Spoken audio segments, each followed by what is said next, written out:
And Five Live's boxing commentator Mike Costello is with me in the studio, as well as Steve Bunce. And we're going to be talking to Amir Khan in just a second. And you guys should have been out in Las Vegas this week covering Amir Khan's rematch with Lamont Peterson. Mike, sum up what happened in 30 seconds. Well, Lamont Peterson has failed a drug test and the fight's been called off. And, you know, it's led to questions as to how serious is boxing as a sport about combating drug abuse within the ring, and how many others are on drugs using some kind of performance-enhancing substance and being allowed to do so with impunity. Because, as Victor Conte said, when we did on Five Live Boxing a special investigation into drug abuse in boxing 2 years ago, Victor Conte said there are so many loopholes within the testing procedures within the sport that you could drive a truck through them, and it seems as if not much has changed. Well, Richard Conway from BBC Sport is with us. You've been out to see Lamont Peterson in Washington, D.C. this week. Richard, how did you find him? Well, I spent about 5 hours with him earlier this week, Ellen, and he was, it was a range of emotions, shall we say, but what came across was that this was a qualified apology from Lamont Peterson. He admits that he may well have made a mistake in this procedure he had done back in November, but he's insistent throughout it that he's not a cheat, that he didn't take this for any performance-enhancing reasons, and that he claims he didn't get any advantage in that first fight against Khan back in December, and he certainly wasn't trying to gain one this time around. Of course, the anti-doping agencies will disagree with that, and there's been lots said on it this week, but he was certainly insistent in our interview that he didn't do this to gain any advantage. So just remind us exactly what he took and when. Yeah, well, this all stems back to last November when he complained about feeling dizzy, about feeling fatigued when in training for the first Khan fight. He was diagnosed by his doctor with low testosterone. This is his camp claim, and was given a procedure that involved a soy-based testosterone pellet being inserted into his hip, or an area around his hip, that would slowly release the hormone into his body. Now, what that result of the test in March has discovered that VADA, the voluntary anti-doping agency, which both Khan and Peterson signed up for this rematch, have discovered it and said that it's something consistent with an anabolic steroid similar to testosterone has been discovered. Now, they claim that it's not a steroid that they've taken, that this could be the source of the failed test. And of course, when I sat down with him, I did ask him why he didn't declare this before that first fight, and why he hadn't made the boxing authorities aware of it. And this is what he told me about why he hadn't declared those pellets. If I go to the dentist and the dentist tell me I need my tooth pulled, he numb my mouth and he pulled my tooth. I mean, am I supposed to put that on a sheet? So back in November, when you're having this procedure, you've spoken to your doctor, you've spoken to Barry Hunter, your trainer, presumably. Right. You've done your research, I would imagine. Right. I saw it on YouTube. They do the procedure on YouTube, and they actually show you everything. And, you know, the doctor kind of talk you through everything and telling you, you know, what he's doing and what it is that he, you know, the process of what he's doing. So you were wholly convinced? Yeah, I was convinced that this was safe? This was safe, and this was not a peg. But, you know, you've been in boxing circles long enough to know that testosterone is a drug that's banned, that's not allowed, or that in certain circumstances is not allowed to be used if you're over certain ratios and levels. Did not know any of this. You did not know any of this? No, not at all. If the procedure I done is what gave me the dirty urine, then what else could I say? But I made a mistake. That's all I can say. And apologize for it and try to move on with my career. Do you think you gained any advantage in the December fight from using the pellet? No. You know, we joked about it a little bit, and because at the end of the day, I did that procedure. I still felt dizzy, you know, kind of, but it wasn't given to me to enhance my performance. I wasn't expecting it to enhance my performance, and it definitely did not. Did you feel better in training from it, or? No, I told you I felt exactly the same. Still felt dizzy, still felt fatigued. The ultimate reason for me doing the procedure is, you know, once they start talking about the health risks of having low testosterone, that was my ultimate decision for doing the procedure. Because at the end of the day, my health means more than anything. It has nothing to do with me trying to gain an advantage to beat Khan. Because at the end of the day, I will not feel like a winner. People are going to still believe what they want to believe, but I'm okay with that. Boxing's got a problem with this, hasn't it? Real problem. Are you aware of other boxers? I've never saw anyone take anything. But all I know is throughout the history of boxing, there have been, people who have got caught cheating. But I've never seen anyone do anything. Do you recognize why Golden Boy and Khan in the Khan camp were so upset when they discovered that you had failed this test? Yeah, I can understand them. But at the end of the day, some of the things they were saying afterwards, I can understand canceling the fight, trying to figure out what's going on. But some of the other things they said, I don't see the point in that. Amir Khan's been very clear. He wants his belts back because you were using the testosterone before the December fight. This is what he said. Mm-hmm. And that you were caught on this test in March. Are you going to give the belts back? Should the belts go back to Amir Khan? I know. Well, of course, it's just my word that the palace didn't do anything to help me beat him. But let's go through this hearing and let the commission decide. So there should be no decision until you've had... Let the sanctioning bodies decide. At the end of the day, that's who's going to decide. So until that point, then, I'm still the champ. I understand where he's coming from and what he wants and, how he feels. But at the end of the day, let's just let everything play out. And if that's the case, and they saying that it was in a pad, or it helped me be calm, then at that point I'd be happy to give him the bill back.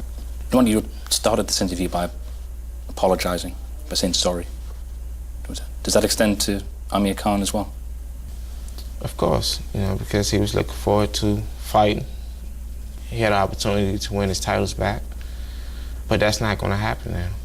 So, yeah, I apologize to him too for not giving him that opportunity. Do you think he'll fight Amir Khan one day? I'm not sure, but I hope so. Do you think he'll fight again? Period. I'm not sure, but I hope so. It's something I always did, something I want to continue to do, for at least a few more years. This has been your life, hasn't it? It's been in my life. This is your gym. This is where you've lived. This is where I live. But at the end of the day, if it's not meant for me to fight no more, then what else could I do? I'll find something else to do. At the end of the day, I'll still be happy. I just truly believe all of this happened for a reason. If it's going to cost me my career, then I'm okay with it. I was quite struck by when you said that this was almost another lesson, or that God was trying to test you. What do you think's happening here? I asked for something. I'm getting it. It's not the way I wanted it to be. But sometimes when we ask for stuff, God, He don't give it to you when you want it or how you want it. Sometimes He even questions, how much do you want something? That's what I think is happening here. At this point, my career is on the line. My name is on the line. A lot is on the line.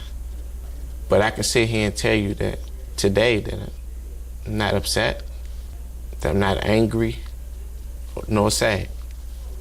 Because at least I'm getting something that I asked for out of this. And at the end of the day, I think it's worth it. You think this case, your case? It's worth it. Why is that? Because, like I said, I've never been a cheat. I don't like when people cheat. The random drug testing is something that I asked for, and I asked for it for a reason. The sport needs to be cleaned up. At the end of the day, me asking for random drug testing is taking small steps towards trying to get other champions to follow suit, and just other fighters to do the same. Like I said, it's something that I actually sat down at night in my bed and pray for. If you could turn the clock back, and I know hindsight is an easy thing and looking back is easy, but if you could turn the clock back to November, into that pellet, into those injections, you wouldn't do it again? It's a good question to ask, because a lot of me saying, the selfish person, the selfish side of me saying, nah, I wouldn't do it. So my career can go on the way it was, and things can just be normal and I can continue to fight and don't have to go through all of this hearings and people talking.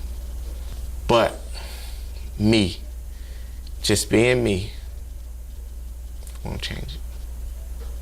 Nope. You wouldn't change it? I wouldn't change it. Because I know I didn't intend to cheat. Overall, far as something that I asked and wanted to help clean the sport up, it's going to benefit that more. Now, will this benefit my career? No. Financially or none of that, because at the end of the day, it's going to cost, as far as money, it costs me a lot. So let me get this straight. My name, it's going to cost a lot. But is it worth it? Just to put this spotlight on this drug testing deal? I think so. You're prepared to sacrifice your career, your good name, for the good of boxing. That's what you're telling me. And that others will maybe learn if indeed you have made, as you put it, the mistake. It's the way I feel. I just truly believe this didn't happen for no reason. I know. I wasn't trying to cheat. So, end of the day, it really don't matter. Well, that was Lamont Peterson speaking to Richard Conway. Amir Khan's been listening to this, and we'll bring him in just one second. But Bunce, just sum up what you've heard. Well, I've heard what I've been hearing for the last 25 years, not just in boxing, but in all sports. I've heard a drug cheat justifying what he's done. And the question isn't about whether it was safe. The question was whether it was legal, because we know that steroids aren't safe in any way, shape or form. And his argument is he had no idea. There's a million different bits of technical and pharmaceutical jargon that can be thrown around. The bottom line is I'm not quite sure why this guy is getting a hearing. When James Toney failed a steroid test, he lost his title. The belts went back to the previous man. And that is the way it's worked in boxing. We've only had a problem since about the mid-90s. And there's several contradictions involved in that. For a start, there's a real problem with boxing. There's a real problem with boxing, he keeps telling us. And yet this guy's been in a dozen gyms for 20 years of his life and he hasn't seen anybody. I mean, the levels of deceit. And let me just tell you something about drug cheats and drug addicts. They lie. That's what they do. More than they sleep, more than they drink water, the only solid, the only basic, the only unrelenting fact in the life of an addict or a drug cheat is that he or she lies. That is the only absolute solid fact. And that guy was lying through his teeth. Well, I'll ask Richard about that in a second, but we should talk to Amir Khan because he's been waiting patiently and listening to that. How are you, Amir? I'm all right, thank you. I'm good. What did you think listening to Lamont Peterson talk there? Yeah, it's the first time I've heard him speak about it, and, you know, in a way, he does admit taking something that he should have taken. I mean, his advisors kind of should have advised him, you know, and he's been in the boxing game for a long, long time. He's been in the amateur game, and he admitted that himself, you know, you're not allowed to take steroids, you're not allowed to take anything that's going to enhance your performance, and he believes that, you know, it didn't enhance his performance, but he still took them, took the steroids and everything. I still think he knows deep down he did wrong, and you know, it's just a shame that the fight didn't happen because I was looking forward to the fight. I trained very hard. I trained out my skin, and you know, I just wanted to win them titles back the proper way. He did kind of apologise to you, didn't he? Yeah, he did, you know, but I think it'll take more than an apology, you know, for what happened in the last December. I mean, my life was at risk, so was his. And, you know, anything can happen. One punch can change a fighter's life, you know. And, I mean, in that fight, the way he kept coming forward and after he put down twice in the first round, the way he was recovering, I mean, I knew that this is not the same Lamont Peterson I've been watching on videos. You know, I've been watching him fight different opponents, but this guy was totally different to any other fight I saw. Amir, I remember when I interviewed you just before you left London to head then to Los Angeles and on to the Philippines to begin your training session. You were telling me about how you felt you'd got the weight wrong, but also about how you just couldn't believe how strong Peterson was. Now, at the time, we just thought that you know, that was one of his great assets. But now, right, looking back on it, was he that markedly different and that much stronger than anybody else you'd fought? Mikey, it was like fighting two people in the ring. When he kept coming forward, I was hitting him with some good clean shots. I was putting him down, he kept coming forward. I was hurting him, but he was still coming forward. He just didn't take a step back. And at times when I was on the ropes, I fought big punches like Marcus Maidana and other names out there, and he seemed to punch harder. He seemed to be a lot fitter than them, and the pressure, he just wouldn't take a step back. But I thought it might have been me making the weight wrong, doing different things in camp, so I kind of changed what I was doing, and I was training a lot harder. But it just shows that them performance enhancement drugs do make a difference, and I saw the difference because it'll be hard to explain to people, but I shared the ring with the guy, and I know I spar with guys at 154 pounds, I spar with middleweights, but this guy was like a middleweight coming forward towards me. He didn't feel like I was fighting with a guy at my weight.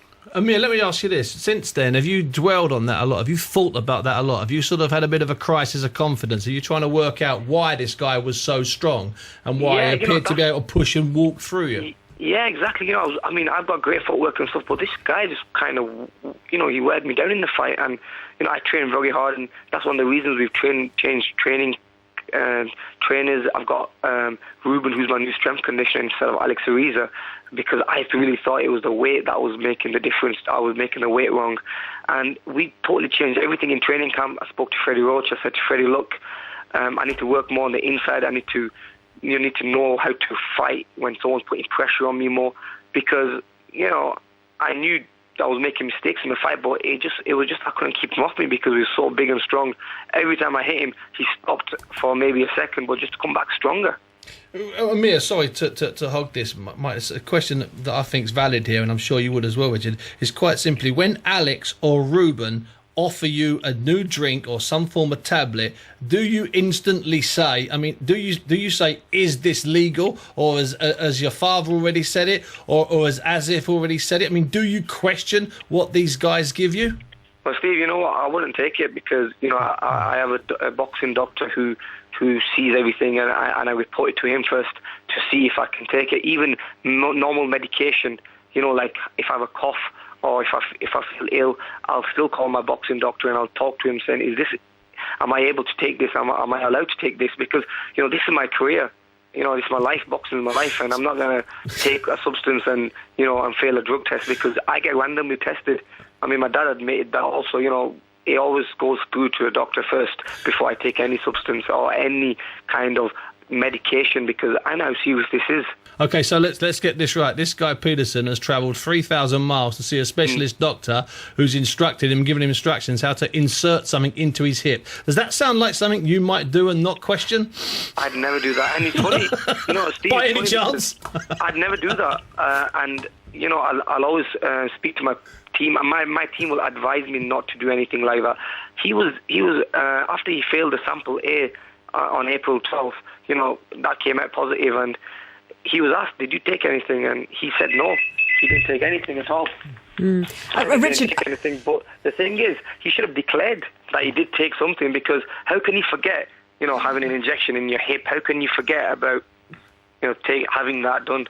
So after the B sample, when him and his lawyer were there, they were asked, did you take anything? And, that's when... and they still admitted first. They still first said after the B sample came out positive, they said no, they haven't taken anything. It was a couple of weeks after, that's when they kind of admitted that yes, we had this pellet thing in our hip, which we had it done because my testosterone was low. That's what Lamont Peterson claims. But when I'm training hard and when I push my body through its uncomfortable zones, every fighter's testosterone is low. Every fighter has to put his body through so much stress and stuff. So that doesn't mean you can insert steroids or whatever it is, testosterone in your body, because it is illegal.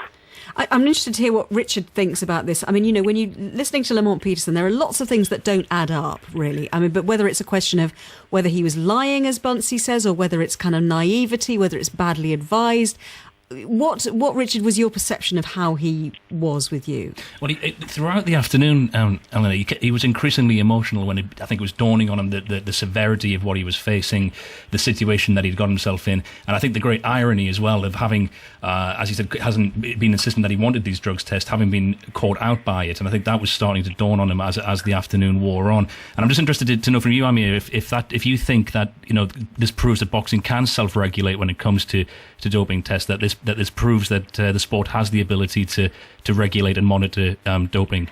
I think, first of all, it's brilliant, and I want to thank VADA for, doing this testing, because boxing it's dangerous in any sport to take drugs and to cheat, is what I'm saying.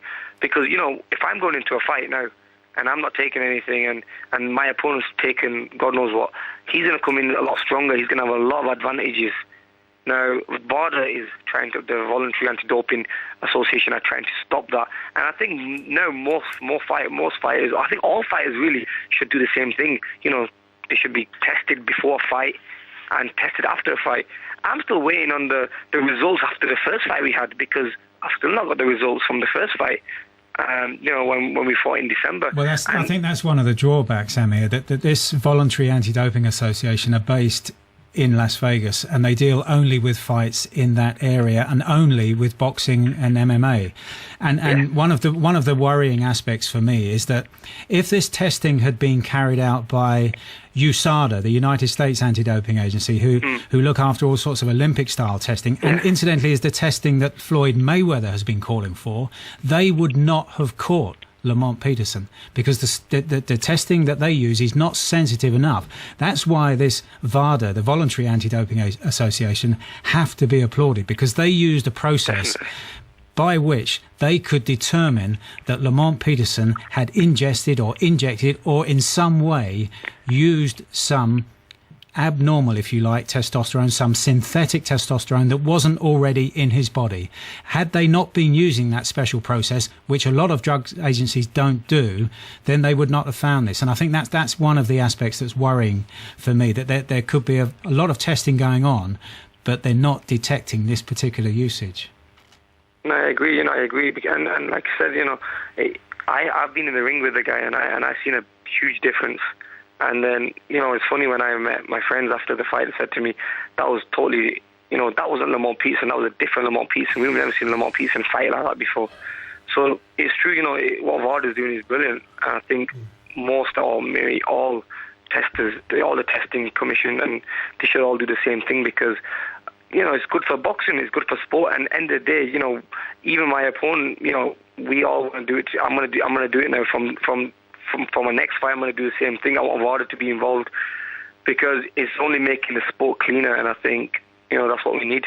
Well, I think it'll be very interesting now, Amir, if you put that forward and your opponent decides he doesn't want to go through with it, or anybody else decides that they don't want to go through with this VADA testing, because I think it's going to strike fear into a lot of boxers. This is exactly. I think it just proves that they're guilty, then, if they don't want to do a test. I mean, how hard is it? All they did was, wherever your training camp is or wherever your press conferences are, they turn up there, they take a blood sample and they take a urine sample. Now, it's not hard, really. Amir, just quickly, I'm getting close to probably getting rid of you. How many times have you been tested over the last 8 or 9 years since the Olympics? Well, I've been tested... Random tested, I'm talking about. Or numerous times. I've been tested, every couple of months I get tested. Sometimes every month. It just depends on the time, when I'm spending in the UK. Because even the boxing board in the UK have, somebody coming to your house to test you. And... I've been sat at home with my family having dinner, and then there's a knock on the door, and you have to it's somebody asking for Amir Khan who wants to test me. I mean, you cannot say no to them. You have to do it there and then for them. So, I've been doing it for years and years. Since the Olympic Games, 2004, I've been doing these. So, really, it's nothing new to me. And what do you think, Amir, should happen to Lamont Peterson now? Well, I think he's, first of all, it's bad for boxing, and... I'm just going to wait on what the commission think. I really believe I should get the belts back, and he really should be punished for what he did, because at the end of the day, all drug users and, people who take these kind of supplements or, different types of drugs or whatever have excuses, and I think this is Lamont Peterson's excuse. He didn't know what he was taking, he's a threat to the sport, and I really think he should be punished for it. Well, looking forward from your own point of view, Amir, have you sorted out who you might be fighting and when it will be? Well, we're still talking to one or two opponents, but it's mostly looking more towards looking at Danny Garcia, who's a WBC world champion at the moment, and hopefully, if we do get the titles back, then it becomes an undisputed unification fight. And we're looking at around July time, either the 7th or the 14th. And also, I just want to, I want to apologise to all the fans around the world who travelled over to Vegas, because this coming Saturday the fight was going to happen. May 19th was the fight, and they couldn't cancel their flights, and a lot of people have, they've lost out. And I just want to apologise to them. Do you know, I expect they've probably found something to do in Vegas, Amir, don't you reckon? Well, yeah, Vegas is a bit of a crazy place, so I bet it did. Listen, Amir, it's been great to have you on the show tonight. Thank you very much indeed for joining us. Thank you very much. Great speaking to you all. Thanks, Amir. Thanks, Amir. Thank you. That's Amir Khan, of course, and but we're going to reflect for a few minutes on what Amir Khan had to say to us before the news. Steve Bunce, Mike Costello with me. We'll hear from you in a second, guys, but let's look back to January 2010. Mike, you mentioned this. 5 Live Sport examined the issue of drug testing in boxing. And Victor Conte, the former head of Balco, which was behind, of course, one of the biggest drug scandals in sport, told us the procedures were inadequate. Well, I think the testing that's being utilized in boxing is virtually worthless. They test you before a fight and after a fight, one for performance-enhancing drugs. The list of substances they test for is not complete. The other test they do is for recreational drugs. But these athletes have advisors that clearly understand that all you have to do is taper off the different species of drugs. And for example, creams and gels will clear in a day, things like testosterone. Orals will clear in 4 or 5 days. Water-based testosterone will clear in probably 10 days. So all they do is taper off before they show up, and there will be no EPO or testosterone or growth hormone so the testing is completely and totally inept in the sport of boxing. So that was January 2010, Mike, and it sounds like nothing much has got much better. No, apart from, as we said, that the process used by this particular organisation, the Voluntary Anti-Doping Association based in Nevada, has caught Peterson using a substance that other agencies would not have found. I mean, as Victor Conte was saying there, certain types of testosterone can disappear from the system within a day, which is why when some of these dates were being put forward by the Voluntary Anti-Doping Association as to when they were tested, when the samples were analysed, when the results were released, in the middle of all of that, there was a negative test submitted by Lamont Peterson. So his people came straight back on and said, well, look, how can he be positive one day and negative the next day? There you've had the answer from Victor Conte. Some of these substances can disappear in the space of a day. That's why this whole process that he and Amir Khan put themselves up for was based over 8 weeks. It was a regular testing process over 8 weeks, and that's why it worked. It has to be that comprehensive or it won't. And one of the things that struck me about listening to Amir Khan talking, Steve, was the fact that, as he points out, if you're an athlete and you take drugs,